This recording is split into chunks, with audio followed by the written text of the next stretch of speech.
Muy bien, buenas tardes. Mi nombre es Joaquín López Viñals.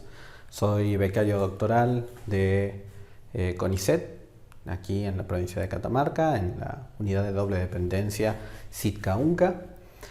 Y hoy vamos a hablar de cuestiones atinentes al modelo social de la discapacidad y cómo éste se relaciona con lo que podríamos llamar las políticas de acceso a la justicia. Esto forma parte del eje principal de mi tesis doctoral, en el cual estudio cómo las políticas públicas de acceso a la justicia se han instrumentado en la provincia de Catamarca en los últimos años, y sobre la base de eso hacer un análisis, no diría de eficacia, sino más bien de descripción del fenómeno. Lo primero que tenemos que hacer es definir nuestras categorías. La primera categoría, la más importante de todas, es el modelo social de la discapacidad. ¿A qué nos referimos con esto? Nos referimos a la conceptualización que se tiene sobre la discapacidad tanto desde lo podríamos decir, sociológico como desde lo jurídico. A partir del 2006, esto ya con la sanción de la Convención de los Derechos de las Personas con Discapacidad, la concepción social de la discapacidad como un fenómeno que no se encuentra en el cuerpo o en las subjetividades de las personas con discapacidad, sino en su medio, se positiviza. Más tarde, en el 2008, Argentina lo recepta mediante los mecanismos de incorporación de los tratados internacionales, y finalmente en el año 2014 incluso adquiere un estatus de jerarquía constitucional. Entonces estamos en un país que tiene que cumplir con los estándares internacionales en materia de discapacidad, y uno de ellos es conceptualizar toda la organización jurídica sobre la base del modelo social. Modelo social lo que nos dice es que la discapacidad no es un fenómeno que esté incluido en las dimensiones de la persona, sino que lo caracteriza como un fenómeno de relación, una relación existente entre lo que la Convención va a llamar una disfunción, una disability, utilizamos lamentablemente esa palabra. Yo sigo en este sentido a la profesora doctora Agustina Palacios, quien utiliza el término condición de discapacidad, una persona que tiene una condición de discapacidad que cuando interactúa con las llamadas barreras sociales, barreras existentes en el medio social, estas barreras le impiden el normal desempeño o desarrollo de su vida o de su ciudadanía. De esto se trata cuando hablamos del modelo social. Entonces, un modelo social no se va a enfocar en el sujeto y en su condición de discapacidad, sino que se va a enfocar en las barreras y en la manera en la que estas barreras se van a deconstruir. En la Convención señala dos tipos de mecanismos con los cuales las barreras van a terminar desconstruyéndose en la sociedad, que son el diseño universal y los ajustes razonables. El diseño universal se entiende que toda política, todo espacio debe pensarse en miras a que determinados sujetos con la amplia gama de condiciones de discapacidad existentes puedan acceder al uso, empleo y goce de estas políticas públicas, de estos espacios públicos, de estos servicios públicos. Y por otro lado, los ajustes razonables son en aquellas situaciones en donde el diseño universal no es posible o no se ha dado, el sujeto es el responsable de modificar la estructura, en el caso en particular, cuando aquella situación que fue totalmente imprevisible, en el caso en particular para que el sujeto que tiene una condición de discapacidad acceda en ese momento y lugar determinados. ¿Cómo esto se relaciona en lo que son las políticas públicas de acceso a la justicia? El acceso a la justicia es esa condición, podríamos decir, previa al fenómeno jurídico.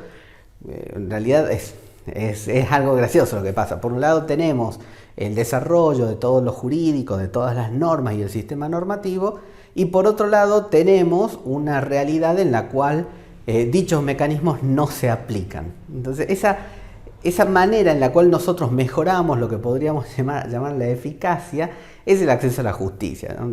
Durante los comienzos del Estado constitucional se vio que la mera declaración de derechos no funcionaba, entonces empezamos a ver cómo podíamos hacer que más sujetos se incorporen.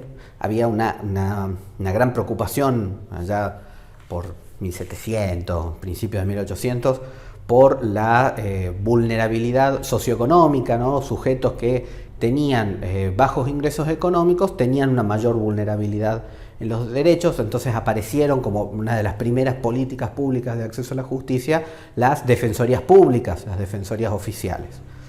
Pero nosotros sabemos hoy en día, por nuestra manera de pensar interseccional y por la manera en la que concebimos la sociedad, de que determinados sujetos padecen de mayores dificultades para acceder a determinados bienes y servicios, a pesar de que legalmente o institucionalmente no esté establecido que eso sea así. Es un fenómeno fáctico que ocurre debido a las condiciones económicas, ideológicas, de género, de capacidad, de raza que tienen los sujetos, que generan una serie de discriminaciones. Estas discriminaciones también encuentran asidero en el plano de lo jurídico y del acceso a la justicia, por lo que aparecen estas nuevas políticas que lo que buscan es acercar a estos sujetos a la posibilidad de materializar sus derechos, ya sea con asesorías especializadas, como pueden llegar a ser los distintos movimientos que hay sobre asesoría a víctimas de violencia de género. Las mujeres son un grupo demográfico muy dejado de lado por la justicia y que se ve bastante desproporcionado el acceso a la justicia a lo que tienen. ¿Qué es lo que pasa con las personas con discapacidad?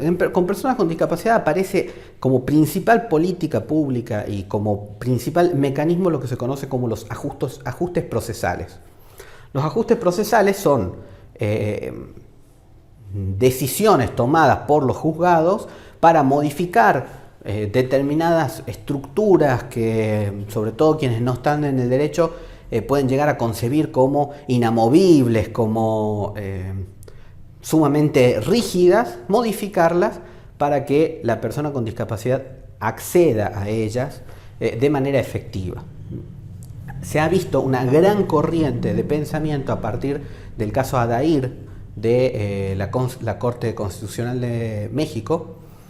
En el caso Adair se ha visto, por ejemplo, como para darle un grado de profundidad a la discusión, la importancia del lenguaje con el que están escritas las sentencias del Poder Judicial. Hay una gran preocupación en el seno del Poder Judicial por modificar algunas cuestiones tales como el lenguaje utilizado a los efectos de que dichas sentencias y dichos actos procesales sean más accesibles. Desde el punto de vista de Catamarca, no hay una asesoría especializada ni focalizada en el acceso a la justicia, pero por supuesto que sería una política pública a implementarse muy interesante.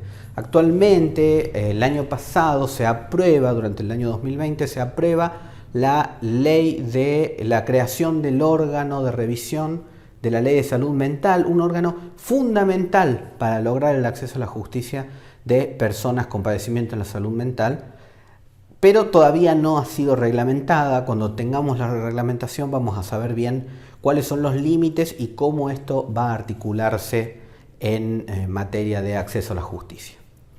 La verdad, el tiempo es muy exiguo y me encantaría poder profundizar un poquito más los temas, pero no quisiera excederme, así que espero en el encuentro que surjan algunas preguntas y que podamos intercambiar un poco el conocimiento y crearlo. Que tengan muy buenas tardes.